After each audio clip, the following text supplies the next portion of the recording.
Hello again, animators and artists, and welcome to another Toon Boom interview. This afternoon's guest is Anja Shu, a 2D animator from Kyiv, who has contributed to a number of animated feature films, shorts, series, commercials, and games.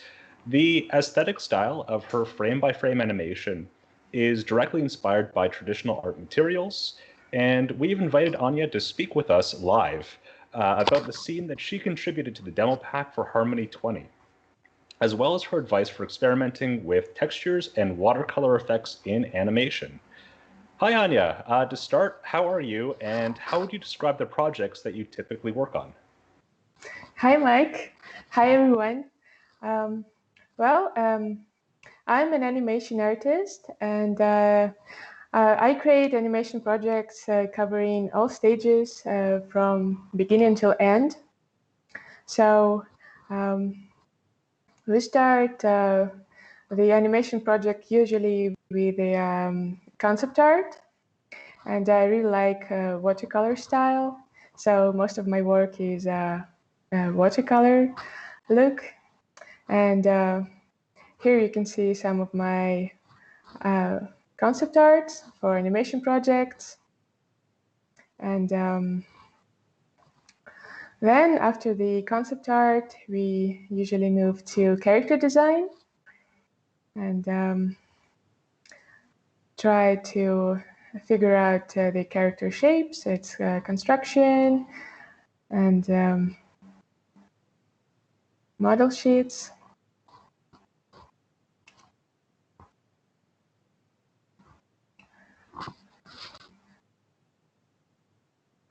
Okay, these are some test animations for the characters.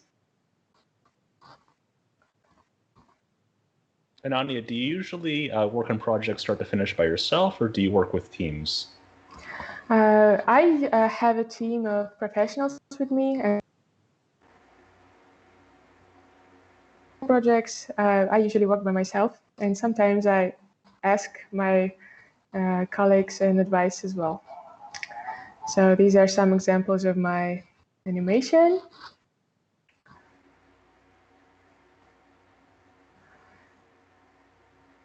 I have a degree in architecture, and all architects have many hours of watercolor at school.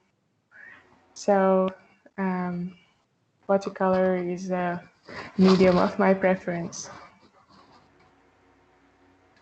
And I also think that it gives the handcrafted feel to work, and it's also a little bit nostalgic, I think.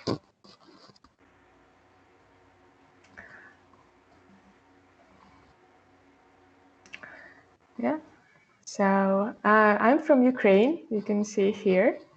And recently I've moved to Armenia, which is a little country over here. And there I work at TUMO Center for Creative Technologies. This is my painting, what Armenia looks like to me. And the center is providing creative education for children aged 12 till 18. And there are 14 creative departments like writing, music, photography, robotics, web development, programming, and animation. And there I have my animation workshops. And those centers are also in Paris, Berlin, Tokyo, Moscow, and soon one of them will be opening in Kyiv, in my hometown, which I'm very excited about. And this is my class. This is what my class normally looks like. One of students is asleep, one of students is very enthusiastic, one is always in trouble, and the last one is always trying to cheat or something. Anja, what age group of students do you prefer working with the most? I love all of them. I think it's surprising with how many cool ideas the children can come up with, which is great. I learn from them as well. as they learn from me. So I think it's really great. All right, we're going to get into your contribution to Demo Pack in just a second. Yeah. So I'll start with some questions that are about the work that you did. What was the prompt that you were given for our Demo Pack, and how did you interpret it for this project? Each artist had a line to animate for this Demo Pack. And my line was, you can sing, you can dance. And I didn't want my work just to illustrate the words, singing and dancing. I wanted my piece to be entertaining as well. So I came up with this idea of an opera singer. At first part of the video, she's singing, she's wearing an elegant dress, she has a wig and makeup, and her gestures are wide, and then she transitions into her room, and there's contrast because in her room there's no one there. She's all by herself, and she's wearing simple clothes, and she's doing a little dance because she's still being creative. Yeah, one thing I really like about your scene is I see a lot of animation that's really focused on character animation, and it's always great. But with your scene, everything in the background is like alive. Everything is moving. So when it transitions between the singer's home, the singer at the opera and her home, everything moves around. What did the process of planning out this transition look like? Well, I always try to think that the background is a live character as well, because the background should always serve the story and help the character, okay, in the storytelling process. So if the character transitions, the background should transition as well. So here we can see that had so many layers. Am I a messy artist or am I organized?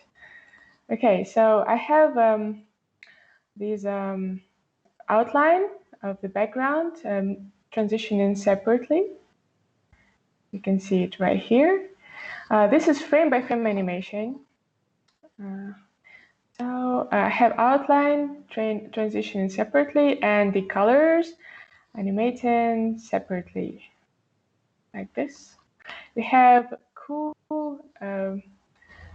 tones in her room setting and really warm tones at the opera, and this gives us the contrast that I was going for. And also we have some elements that unite the two settings, like the roses over here.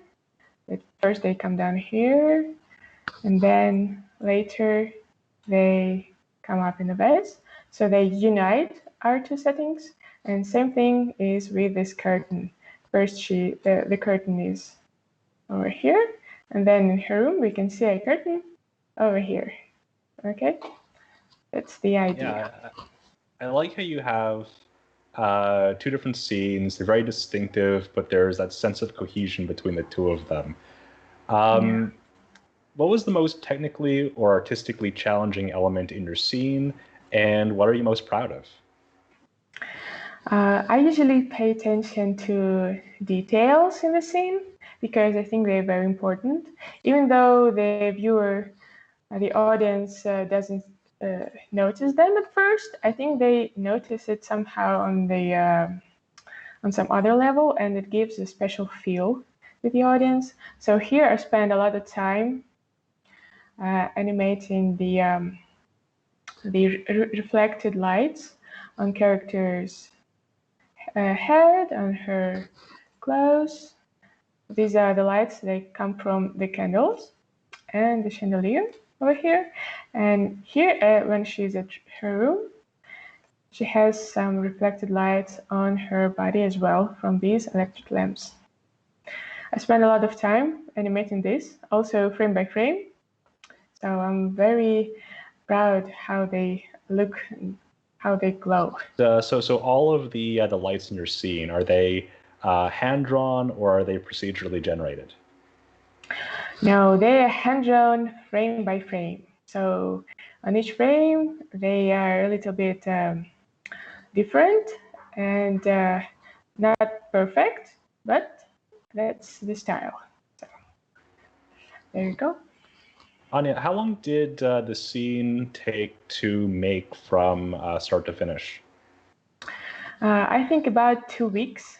All right. Oh, we've got some questions in the chat. Nathan Robert Yee is asking, how did you implement the paper texture on your animation? And that is a great question. Yeah, that's the great question.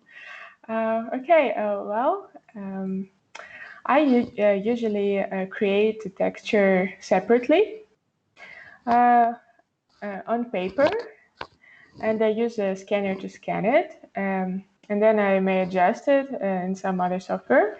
And then I go over here in the node view. You can see how many nodes I've got for this little 6-second scene. And to have your texture, to use the plain color, you can see it over here in my OpenGL view that my character is colored with plain colors. Like this, you can see no texture. And then you go in nodes over here, and I have the color override node. When then I can take any color I want and replace it with the texture from my computer. Okay, so then we go here and press render view, and here you go. Okay, all textures are visible. And you can also animate those textures with the transform tool. So I can, oops, I have here the dress texture for the dress, and I used it over here. When the opera singer comes down the stairs, I use the transform tool to animate the texture on her dress a little bit, so it gives us the feel that the fabric is moving too. So it looks like a physical object. I like that a lot. You're also mentioning that you applied that to the curtains too, right? Yes, I also used the transform tool to animate the texture on the curtain. So here, again, in the OpenGL view, you cannot see the texture. And when I press the render view, you can see that the texture is moving as well with the animation of the curtain. So it crunches over here. Anja, you're mentioning earlier that you spent a lot of time in the render view. Yeah, because in OpenGL view, you can see all the gritty details that I've spent so much time animating, and in render view, you can see everything, the final look. So I usually animate in render view, and it's a really happy situation for me that how many renders the frames so quickly that I don't have to spend time waiting for it. I can go animate right away. Hey, I saw we just received a really interesting question in the chat, and this is from a user. Forgive me, I'm not sure how to say your name out loud, but it's Exist Triesque is asking, how do you convince clients to go frame by frame for their animation? That's interesting because clients usually come to me because of the frame by frame animation. I think it's getting its popularity back. I think that every style of animation has its time in popularity. It's growing, and then it comes down, and then another style starts to gain popularity. So I think frame by frame animation is getting more popular now. So I don't know. I guess I'm lucky sometimes. We really enjoy the visual style and design sense that you bring to your animation. What are some of the sources that you draw inspiration from in your work? I really like the old school posters that are done with the watercolors, with cute characters, with round shapes and rosy cheeks and dots for eyes. And I really like that style. It's a little bit nostalgic and charming at the same time. So I draw my inspiration from that. Which features in Toon Boom Harmony were most useful on this project? Oh, that should be the compositing for me. Have so many layers, so many textures, and everything is animated separately. So even the little details like her lipstick is a separate layer you can see here, and the cheeks as well. And cheeks, lipstick, here we have some shadows. Here we have the lights and so on. And all of that is on separate layer over here. And then I go in node view and use different blending modes and nodes to composite everything so it looks like this. Yeah. Blending modes will be very familiar to artists who have backgrounds in compositing or graphic design, but it could be helpful to go over. So what are some of the blending modes that you use in Harmony, and what kind of effects do you find them to be useful for? Okay, so my favorites are the multiply mode, of course, because I have so many textures. So here I have multiply for the shadows, and I have my second favorite is overlay. I think that's that adds mode, which adds us this nice glowing effect. So those three are my favorites. Yeah, and all of those nodes are really good for adding or removing layers of light and darkness from different colors and textures. So they're really useful for creating watercolor effects like these. I can see that we are about 20 minutes into this interview. So for those of you who are just tuning in now, I'm speaking with Anja Shu, who is a 2D animator from Kyiv, who contributed a hand-drawn watercolor-style animated scene to the demo pack for Harmony 20. If you have any questions, we're speaking with Anja live. So we're just happy to answer any questions you may have. Oh, I can see that we got another question in the chat. So for collaborative reasons, during animation, can you green screen animated objects like the curtain in your example and later apply and animate the paper texture on that? So I guess the question is, can you take something that wasn't made with textures in mind and composite textures on top of it? Yeah, definitely. You can always change your mind and decide that you want the texture on it. So it's very easy with the override node. You can have any color and change the color into a texture.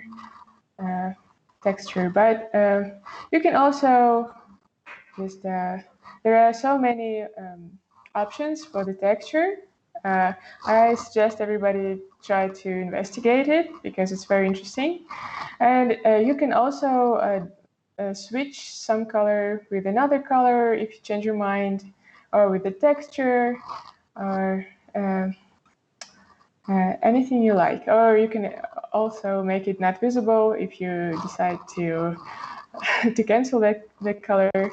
So anything is possible over here. Yeah. It's also possible to create masks if you didn't create the assets in Harmony.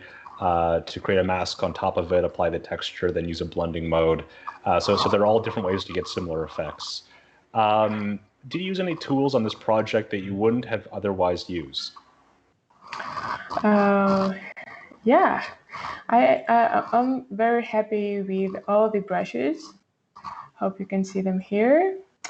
I've explored all of them for this project because I had so much of everything going on. I wanted everything to be slightly different, so I didn't want to use the same brush for every single detail over here. So I have my outline. For the outline, I used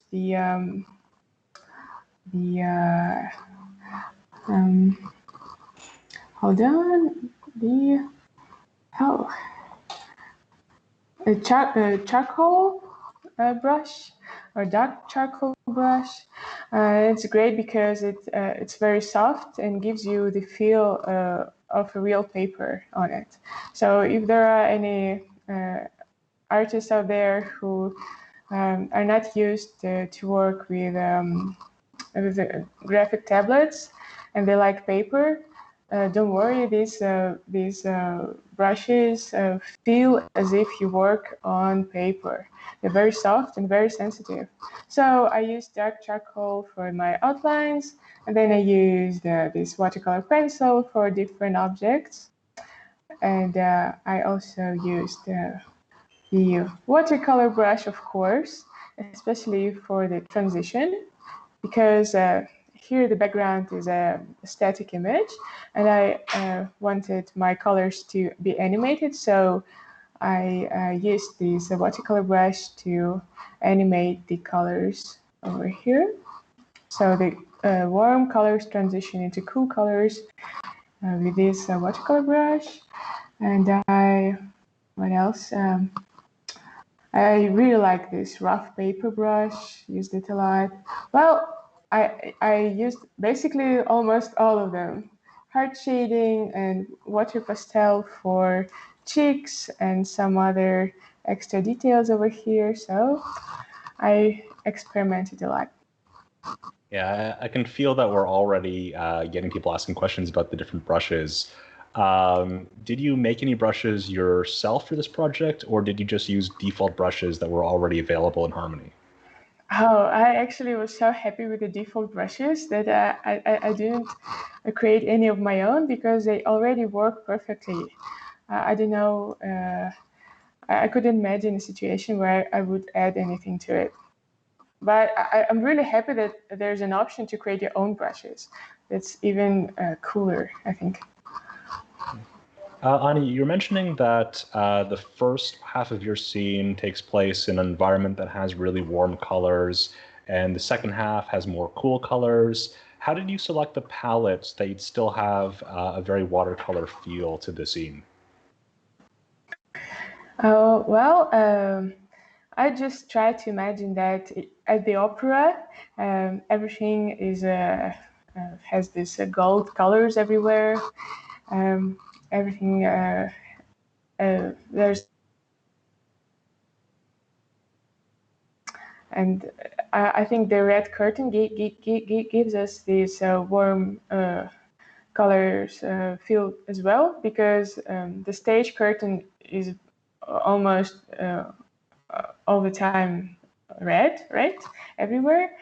So, and then I wanted the second setting to be contrasting, so I chose the cool colors, and that gives us the contrast, and it helps the scene to be a bit more entertaining, I think. Do you have any advice for animators who are interested in experimenting with different colors? Yeah, I think that it's very important to have a set design before you go into animation. So first, try to create some thumbnails, some concept art, and experiment there with the textures and colors, and then decide what your final look would be.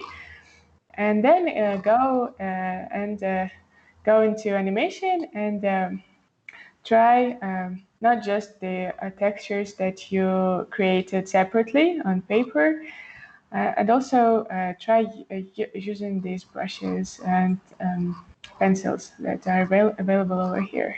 They can help your character look as if it belongs on your watercolor background.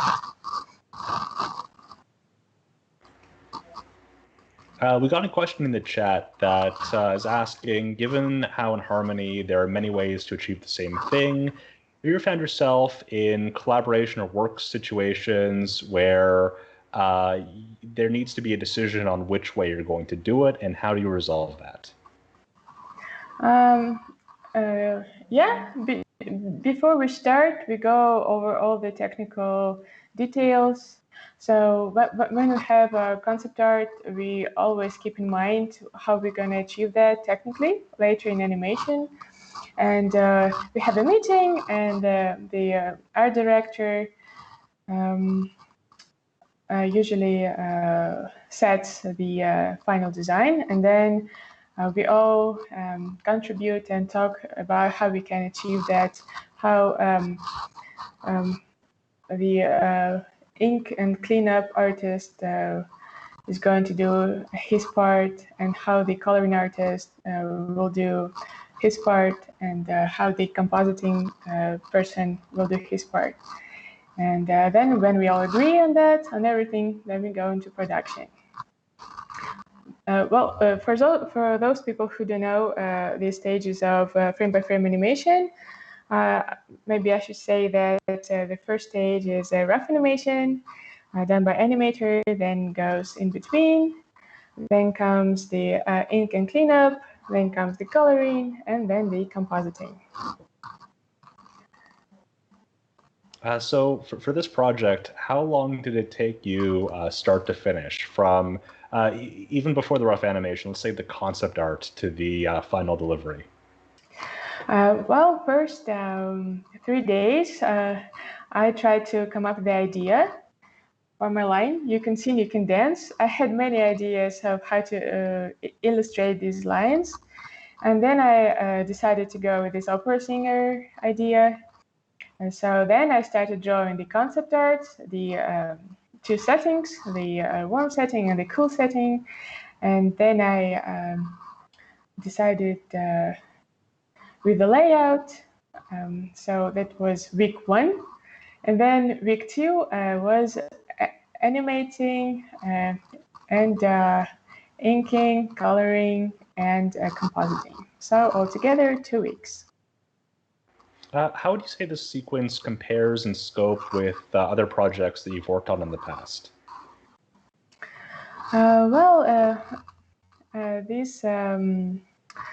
In this project, I was very happy because I was given the complete creative freedom, which every artist working on this project was given and was happy about.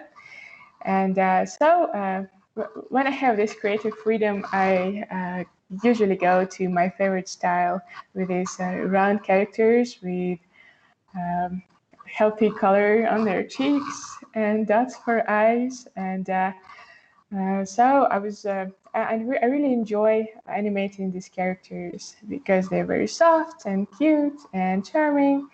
And it was a lot of fun for me. And shame it was only 6 seconds of animation. I think I could go on a lot longer because it's very easy for me and it's a lot of fun. Sorry, I saw we have another question in the chat. Overtune is asking if you've used the eraser tool a lot in the scene and what settings you have on the eraser tool. So for those who don't know, our eraser tool has different settings for vector and for bitmap. And I'll let Anja answer how she used it, if she used it in the scene. Of course, yeah, I used the eraser tool, but all of this is a vector animation, which is very cool because you can adjust the camera movement beforehand.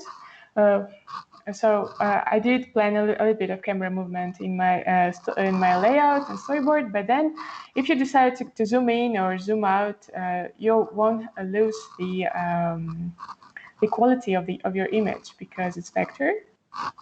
So yeah, I use the eraser tool, but I use the basic settings over here, like this. Yeah. Nice thing about vector art also is that you can go in and adjust the lines and play with it so that you get everything exactly right. You don't need to go in and redraw.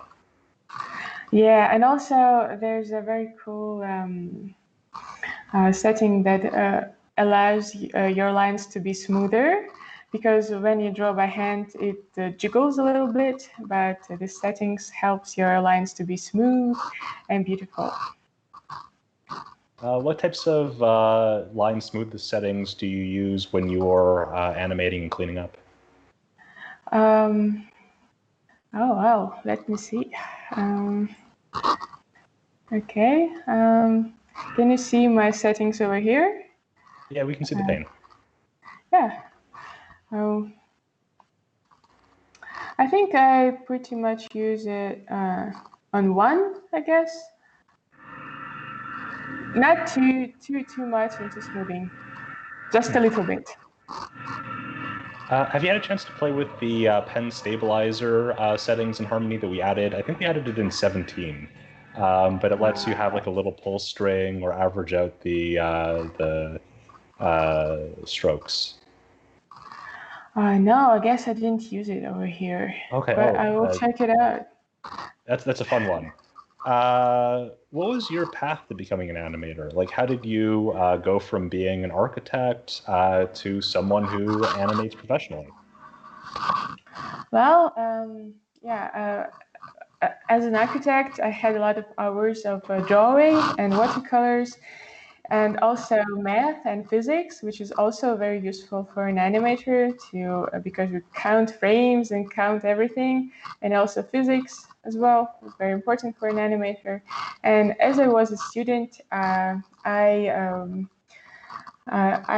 got a job at the animation studio, and my first job was tracing video frames, which is called rotoscoping in animation. And this was my first job at the animation studio.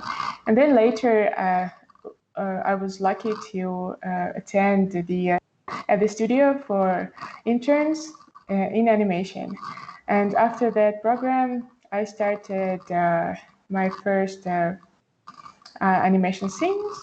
And then from that, I grew, and then I became a character designer, and then I did storyboarding and so on.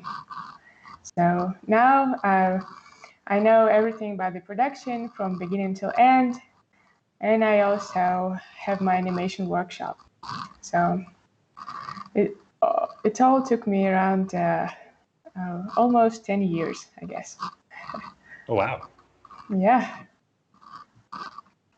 Was there anything that you learned early on in your career that you still bring into your animation now?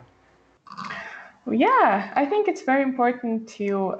I learned a lot from my from my fellow animators at the studio, but I think it's also important not just to do the studying, but also watch a lot of cartoons, of course. But not only the style that you like, but also the styles that you maybe don't really like, because that gives you a good foundation where you can build your own style from. Okay, so try to watch as many animation movies as you can, because everything is stored in your memory. And then at work, when you have to animate something and you don't know how to do it, you can pull this memory from your memory. You can pull the scene that you've seen somewhere and you use it to animate your current scene at work. I think it works like this. You're mentioning the importance of animators looking at work that they like, or work that maybe wouldn't necessarily appeal to them, but they can still learn from. What are some animated scenes or movies that you think that our followers should take a look at? Well, if you like watercolor animations like I do, I think a lot of watercolor style comes from France somehow. So I suggest watching Ernest and Celestine. It is a feature film, animated feature. Also, the Big Bag the Fox and Other Tales. which is also very funny. And you can see animation with watercolors there. Also, Adam and Dog, it was one of my favorites. And the Red Turtle, I really like that style. That's from French and Japanese production together.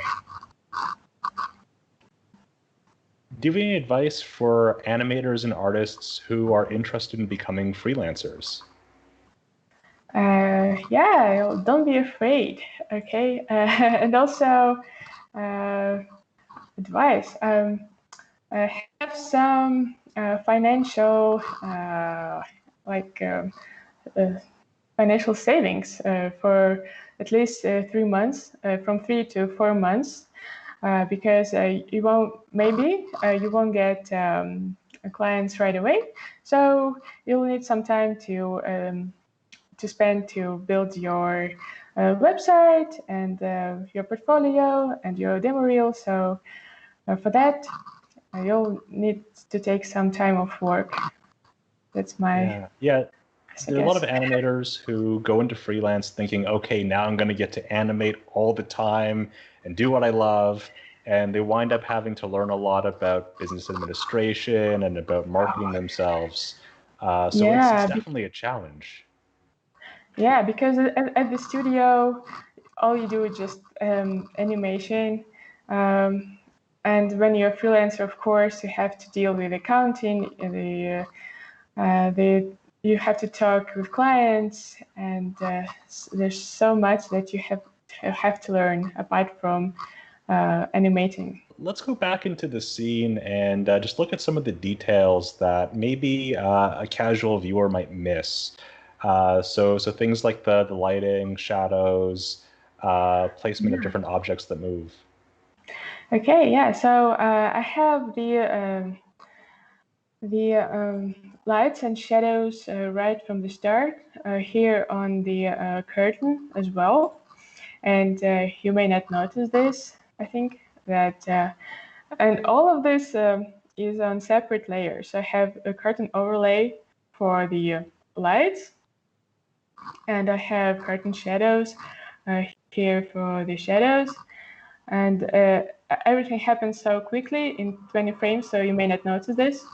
And also, here I have every separate candle is animated differently, so they're like dancing, and here is the same. So I have here these red spots on cheeks and elbows and knees that are animated frame by frame as well, and on ears too.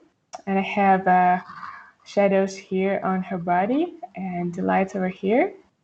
And the same thing here on the second setting. We have animation on each electric lamp and animation of the lights over here and shadows on her body and hair over here. And also the chandelier here.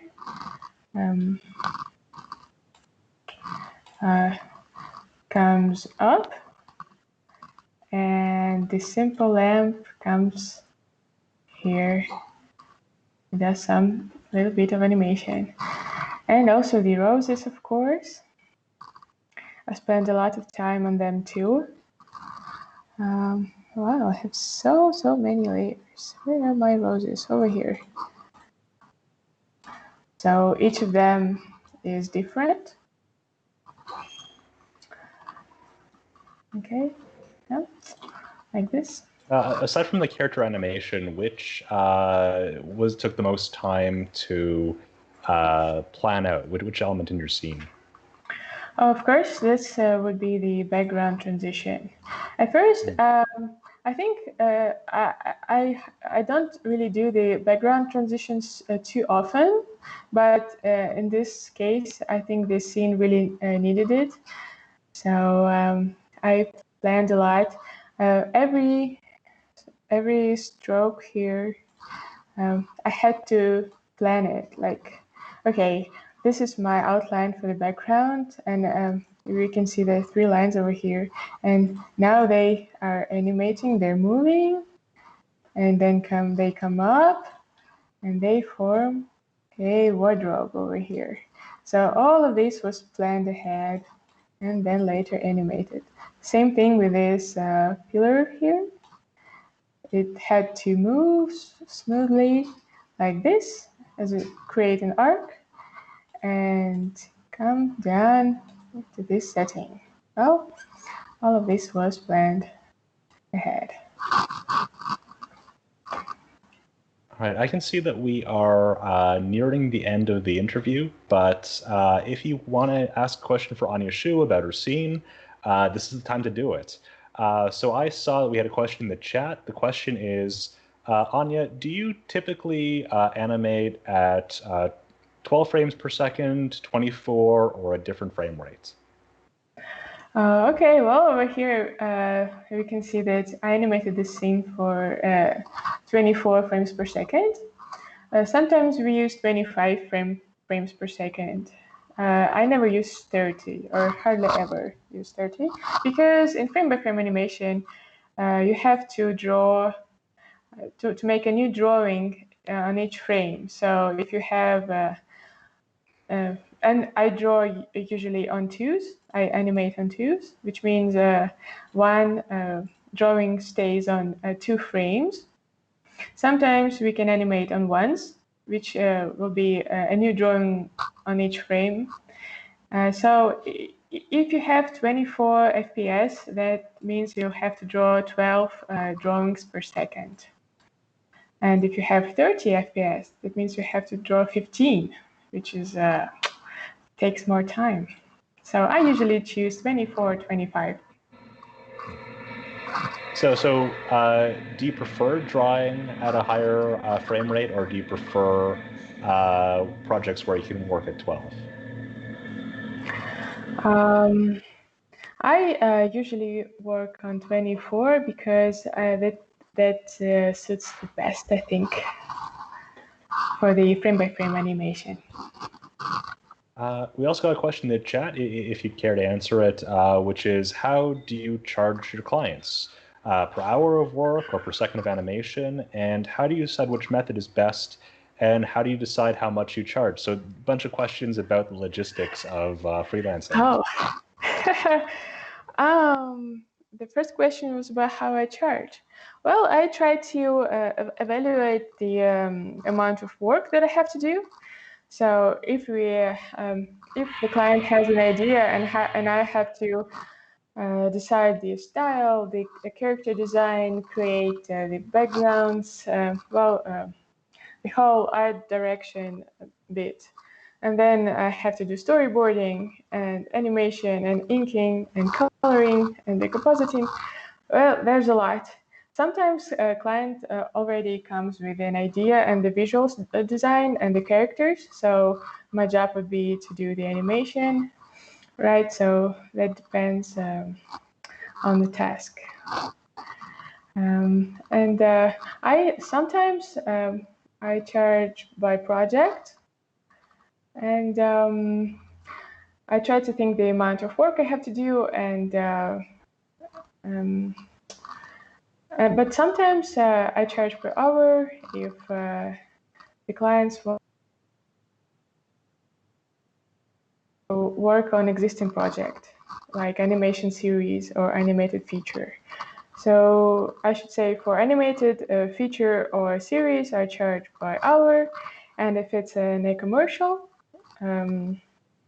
yeah, so I charge per project. I should say like that. If it makes any sense, if it helps. And the second question was? Yeah, so the question would be, how do you decide which method is best, and how do you decide how much you charge? Which I think we don't need the specifics of, but just like a general sense of how do you justify the amount of money you're charging for the labor that you're putting into a project. It can be a difficult calculus for a lot of artists and animators. Yeah, because sometimes artists don't take into consideration all the accounting you have to do. Maybe it's better for some people to, if you don't like numbers yourself, you're a very creative type, you only want to draw and to create designs, then maybe accounting is not right for you. Maybe you should have some help with that. But as I said, I have a degree in architecture and there was a lot of math, so I tried to think of that myself. Just take into consideration how much work you'll have to do, and go from that. Anja, I can see that we're getting a question in the chat. Someone really wants to know, for the eraser that you use, do you prefer to use the hard or soft eraser in Harmony? Okay, I use most of the time the hard eraser over here. I think it gives me more control. Maybe it's just the psychological thing, I don't know. But my personal preference would be the hard eraser. You can see over here. Sometimes I change the settings, and I like the set the minimum size at 0 or 1. So I really have the really small diameter at the start, and it gets wider at the middle and gets really small at the end. That's my favorite setting for the eraser. All right, Anja, we are almost out of time. Where can people find you on the web? Okay, you can find me on Instagram. It's anjashu.art. You can find me on my webpage, which is anjashu.com. And on Behance, well, you can find me anywhere. And our producer will put all of those links in the chat. Thank you. If you would like to try your hand at animating, compositing in a watercolor style, you can download a 21-day free trial of Harmony Premium from our website, which is toonboom.com. And be sure to tune in next week on Wednesday at 10 p.m. Eastern. We'll be interviewing Artel Isom of Darstagio, the team behind that hand-drawn anime scene. And I don't think you're going to want to miss it. So until next time,